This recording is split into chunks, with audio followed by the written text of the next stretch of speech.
Hello everyone! In this lesson, we'll explore the classification of FANUC robot I/O signals together.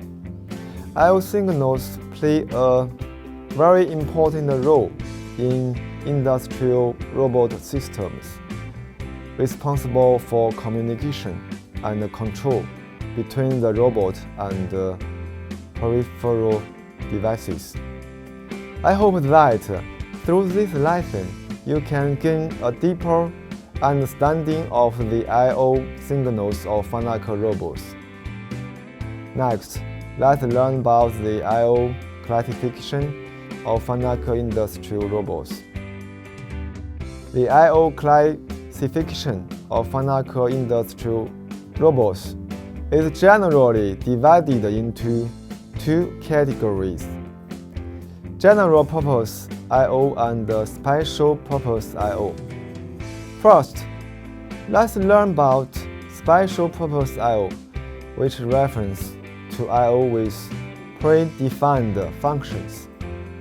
In other words, FANUC Industrial Robot Company has already designated these specific purposes of each I/O point of this type, and users can change the purposes of these I/O points.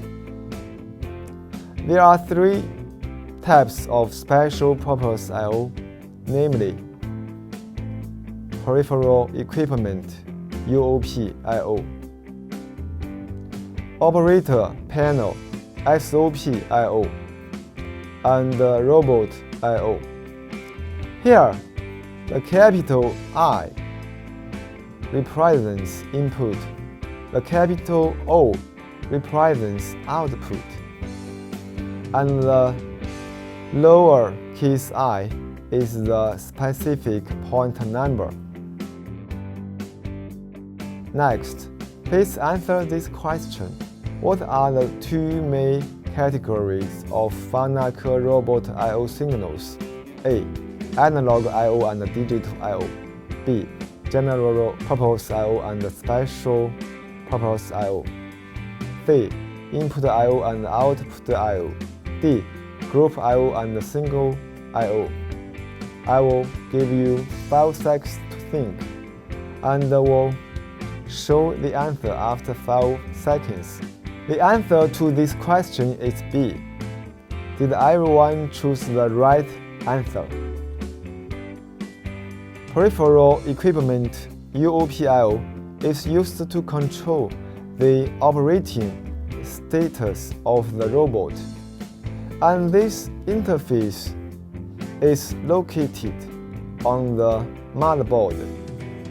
Operator panel (SOP I/O) includes indicators lights, emergency stops, and switches on the tag pendant. Robot I/O. This type of I/O is located at the EE interface on the G4 arm and inside of robot. General purpose I/O has no fixed function, and the user can use it flexibly. It includes 3 types: digital I/O, group I/O, and analog I/O. This I/O can only be used after configuration. There are 512 digital I/O points in total. The data range that group I/O can represent is 0 to 32767. Analog I/O signals are divided into analog input AI and analog output AO. When reading and writing, analog input-output voltage values are converted into digital values. Okay, everyone. Next, let's look at some relevant examples. For example, in this program segment, when D0109 is on and D0110 is off, the gripper can be opened. So, has the gripper opened in place? This can be judged by the status of DI111. DI111 is connected to a sensor on the gripper that can detect whether the gripper is opened in place. If the gripper is opened in place, DI111 will be on. Next, let's look at group signals. Group GI and GO each have 300 points. Group signals can be used for conversion from binary to decimal. In this example, GI1 is associated with DI1, DI2, DI3. When DI1 is on, DI2 is off, and DI3 is on. The corresponding binary data is 1 to 1. This binary data tends to 5 when it is converted to decimal. Analog input-output AIAO each have 64 points. Analog signals are typically used to transmit signals such as pressure, current, and flow. Next, let's continue looking at special-purpose I/O signals. System input-output UI/UO respectively have 18 and 20 points. The function of system signals is mainly to achieve automatic control. As we can see in this diagram, each UO point has a specific function descriptions. For example, the function of UO2 is system ready, which means that when the industrial robot system is in a ready state, the value of UO2 will be on. This on signal can be output to other peripheral devices, such as a PLC controller, which can continue with subsequent logical control after receiving this signal. Operator panel input-output SISO each have 15 points. Operator panel signals are mainly used for panel control, including reset and pause, etc. Let's continue learn about the robot I/O signal, input instruction, and robot signal output instruction. The hardware interface of robot I/O is located on the robot arm, and the robot I/O signal instructions are mainly used for controlling and detecting signals from the robots and effector. Robot I/O signals are integrated on the EE interface, which is a quick plug interface located on the G3 or G4 axis of the robot arm.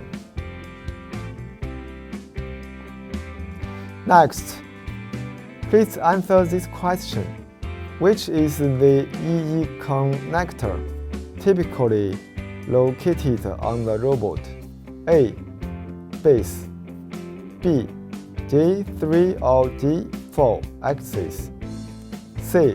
Tech pendant. D. Control cabinet.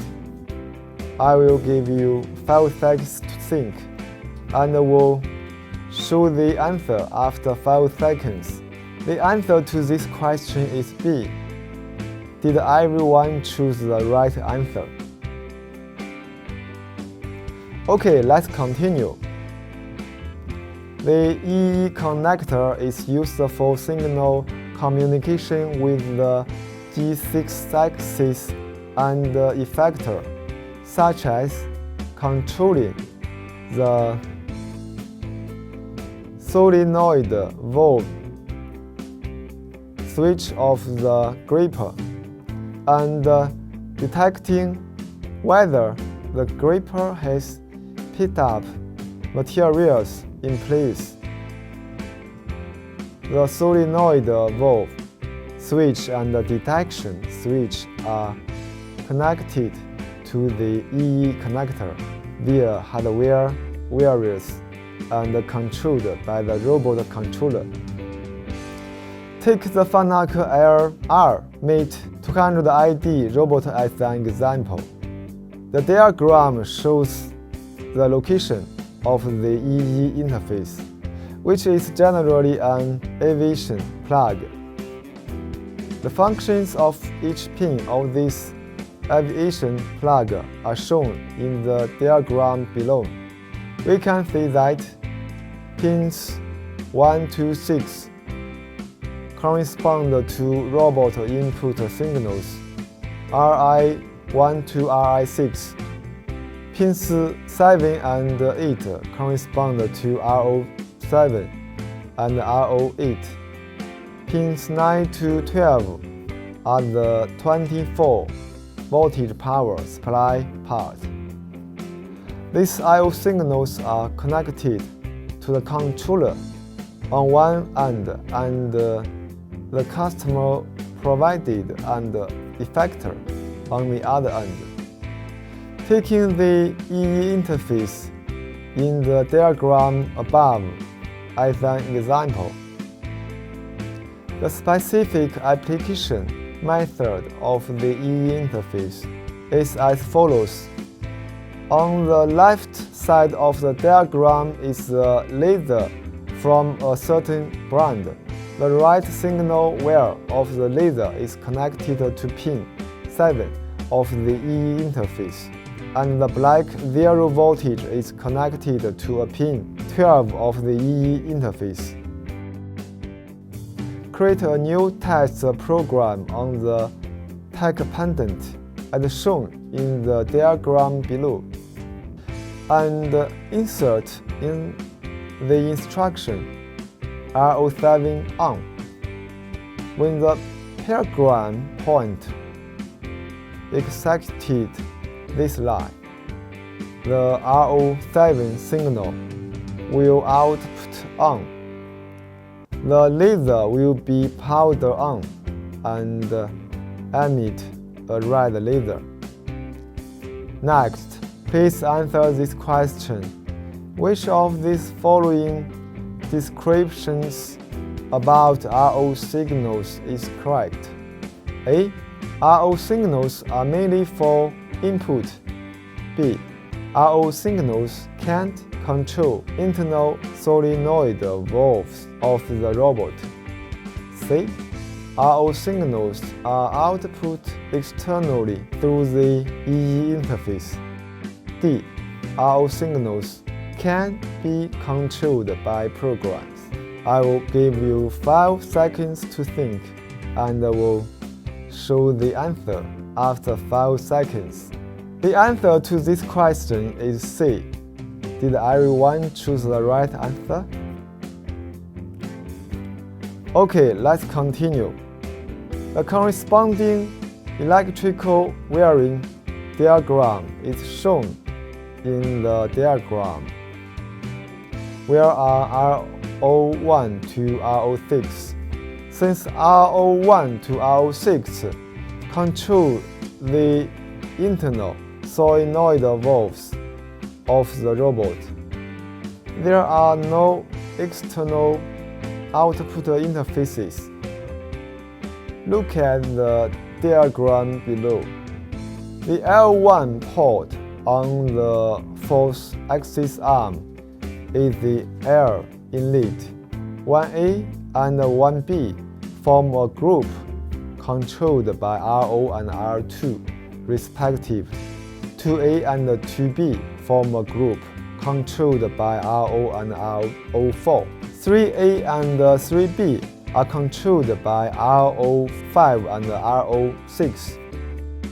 Take the R2000 IC model robot as an example to learn the practical wiring of the EE interface. The schematic diagram is shown in the diagram, with the left side of the red dashed line being the EE connector, and the right side being the solenoid valve or detection switch. In the diagram, peripheral equipment refers to the detection switch. Taking the RI1 signal as an example, connects the 24 voltage terminal of the detection switch to pin 17 and the 0 voltage terminal to pin 9. When detection switch 1 is closed, the connected RI1 will be at a low level, and this low-level signal will be transmitted to the controller. For many the industrial robot system, that detection switch 1 is closed. In this diagram, peripheral equipment reference to relay coils or other loads. Taking the R01 signal as an example, connect the 24 voltage terminal of the solenoid valve to pin 1 and the 0 terminal to pin 8. In the diagram, inside DV is an NPN transistor. When the robot controller sets a certain point, such as R01, to a high level, which is on point 1 of the EE interface, will have 24 voltage, and the left end of the connected load ROAD will receive 24 voltage, while the right end remains connected to 0 voltage, forming a closed circuit. Current flows through the load. The rest can be deduced by analog. After welding this completed, power off the robot control cabinet and tighten the EE connector into the interface on the robot arm. Okay, everyone, in this lesson, we've thoroughly studied the classification of FANUC robot I/O signals. Through case analysis, you have gained a more intuitive understanding of signals such as DODI, GI, GO, AI, and AO. Meanwhile, this lesson also introduces the hardware interface EE of robot I/O signals and its application in actual wiring. I hope that you can reinforce what you have learned and prepare for subsequent lessons.